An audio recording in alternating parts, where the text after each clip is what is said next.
In a deeply divided Washington, where political battles often bring the nation to a standstill, there's one issue that some say should unite everyone: the fight against cancer. But as a government shutdown looms and budget cuts are on the table, hundreds of cancer patients and their families are descending on Capitol Hill with a simple, urgent message: cancer doesn't care about politics. In late 2025, more than 700 volunteers with the American Cancer Society Cancer Action Network, or ACS-CAN, gathered in Washington, D.C.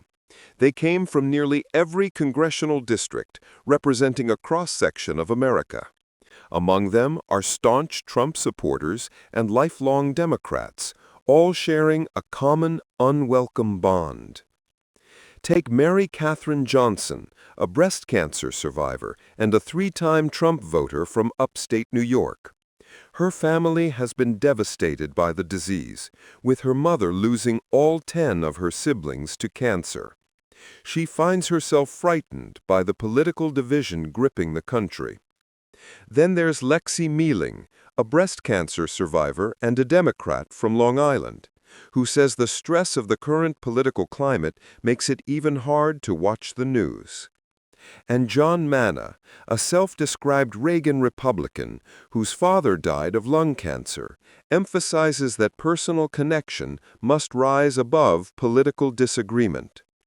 These advocates have traveled to the nation's capital during a period of intense political turmoil. A Republican-controlled Congress and the Trump administration are locked in a stalemate over federal spending, leading to a government shutdown. At the heart of the debate are proposed deep cuts to health and science agencies for the 2026 fiscal year. The administration's budget proposal slashing the budget of the National Cancer Institute by over 37%, and the National Institutes of Health, its parent agency, by nearly 40%. The stated reason is to curb federal spending and eliminate what the administration calls wasteful spending and woke programs. For the cancer advocates, these numbers aren't just figures on a spreadsheet. They represent a direct threat to their lives and the hope for future cures. They have come with 3 specific requests for Congress. First, they are asking lawmakers to reject the proposed cuts and instead significantly increase funding for cancer research. The National Institutes of Health, or NIH, is the largest public funder of biomedical research in the world. Its work, along with the National Cancer Institute, or NCI, has been the foundation for nearly every major cancer breakthrough in the last 50 years. This research has contributed to a 34% drop in cancer deaths since 1991, helping to create a nation of 18 million cancer survivors. Advocates warn that the proposed cuts would be devastating, potentially halting all new research grants, closing labs, and stopping critical clinical trials.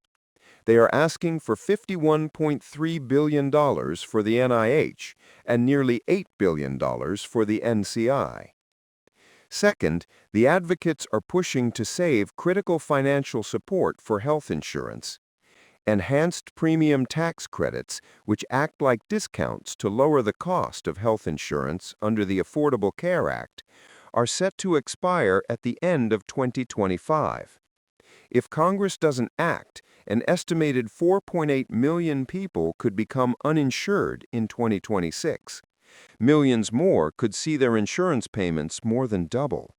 For a cancer patient, losing insurance can mean an impossible choice: fall into debt or stop life-saving treatment. Economists also warn that letting the credits expire could cost nearly 340,000 jobs and shrink state economies by over $40 billion. The third and final ask is about the future of cancer screening.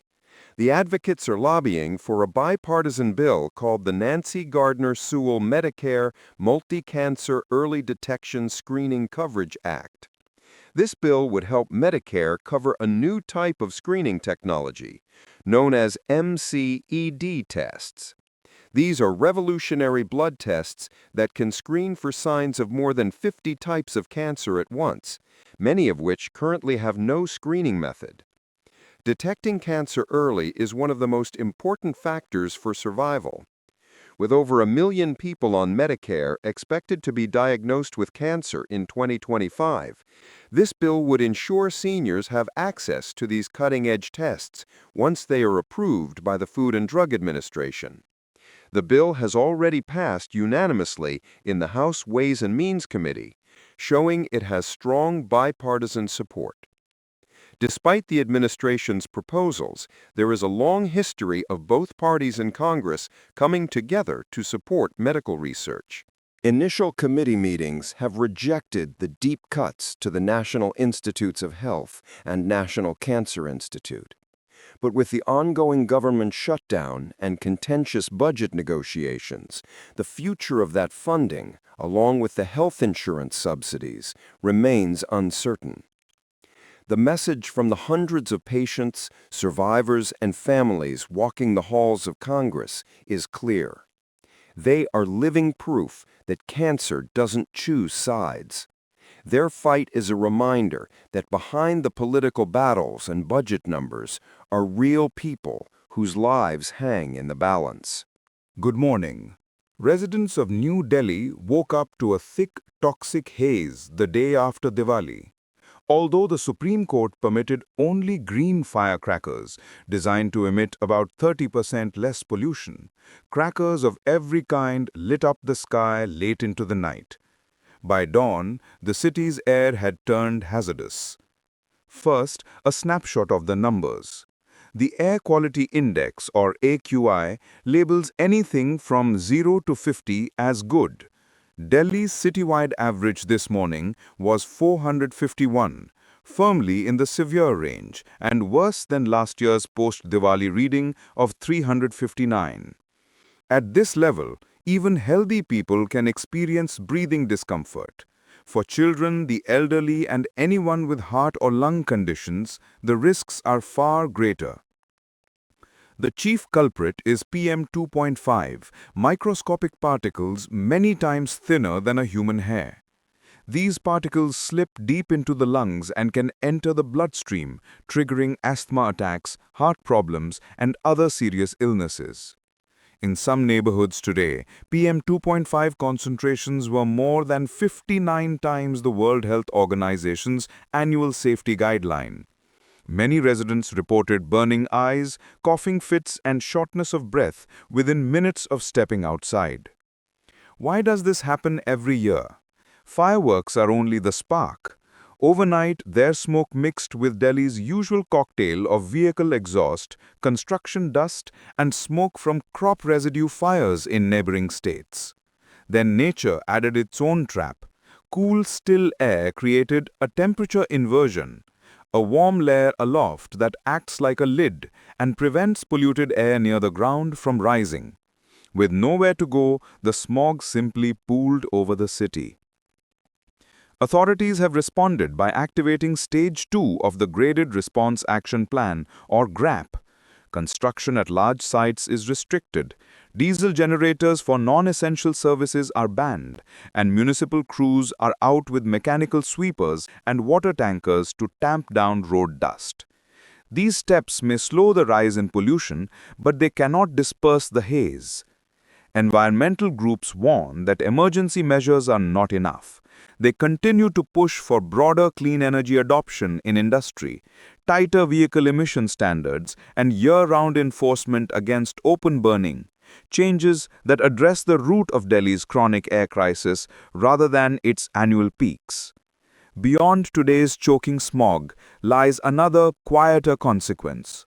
A recent study in the journal Scientific Reports links rising aerosol pollution to solar dimming, a measurable decline in the sunlight reaching India's surface. Aerosols from factories, vehicles, and burning biomass make clouds more reflective, bouncing sunlight back into space. Less sunshine can hurt crop yields and reduce the efficiency of solar power, threatening both food security and clean energy goals. Unfortunately, the weather offers little short-term relief. Meteorologists say the calm, cool conditions that triggered the inversion are likely to persist, meaning the toxic haze could linger for several days. Until winds pick up or a fresh spell of rain arrives, public health experts advise residents to stay indoors when possible, use N95 masks outside, and avoid strenuous activity. For Delhi, the morning after Diwali has become a grim annual ritual. Celebrations one night, choking skies the next. The numbers are stark, the health risks well documented, and the solutions, though challenging, are known. Until they are put in place, the city will continue to greet each post-festival dawn under a blanket of gray. You're watching AITV News. The Trump administration recently offered 9 prominent universities a compact for academic excellence in higher education, promising preferential access to federal funds if they adopted a sweeping set of policy changes. The deadline for responses was October 20th, and the verdict is in. 7 universities have rejected the offer outright, while 2 have yet to take a public position. First, what exactly was on the table, and why did it prove so controversial? Sent on October 1, 2025, the compact laid out a 10-point plan that required schools to freeze tuition for 5 years, ban consideration of race, sex, or political views in admissions and hiring, require standardized tests like the SAT for every applicant, cap international undergraduate enrollment at 15% and screen students for hostility to the United States. Enforce institutional neutrality, urging employees to avoid commenting on political events unless directly affected. Define gender strictly by biological sex and maintain single-sex facilities and sports teams. Eliminate or overhaul offices seen as punishing or belittling conservative ideas, widely interpreted as targeting diversity, equity, and inclusion programs. In exchange, signatories would receive what the administration called substantial and meaningful federal grants, intended to help students become resilient, curious, and moral leaders inspired by American and Western values. Reaction from higher education was swift and overwhelmingly negative. 7 of the 9 schools quickly declined: the Massachusetts Institute of Technology, Brown University, the University of Pennsylvania, the University of Southern California, Dartmouth College, the University of Virginia, and the University of Arizona. Their objections were strikingly similar. Leaders argued that federal research money should be awarded on scientific merit, not political compliance. The University of Virginia's president warned the deal would undermine the integrity of vital, sometimes life-saving research. MIT and Dartmouth said it threatened academic freedom and self-governance. Constitutional scholars labeled it an unconstitutional condition, forcing institutions to surrender First Amendment rights in exchange for funding. That view resonated nationwide. More than 30 higher education associations urged the administration to withdraw the proposal, calling it a threat to university independence. On campuses, faculty senates and student groups mobilized. At UVA, the Faculty Senate voted 60-2 against signing. So who hasn't said no?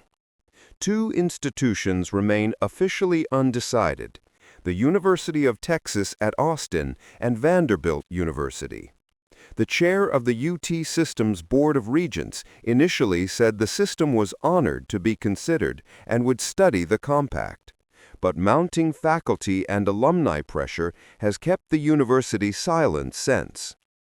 Vanderbilt's chancellor characterized the document as an invitation to provide feedback, not a take-it-or-leave-it demand. Yet neither school, and crucially, none of the original 9, has signed on. The standoff highlights a fundamental clash over the role of government in higher education. The administration frames the compact as necessary reform. Most universities view it as ideological overreach that jeopardizes autonomy, academic freedom, and the principle that research funds follow merit, not politics. For now, the offer remains on the table, but with 7 firm refusals and 2 cautious holdouts, the message from academia is clear. Preferential funding isn't worth the price of independence.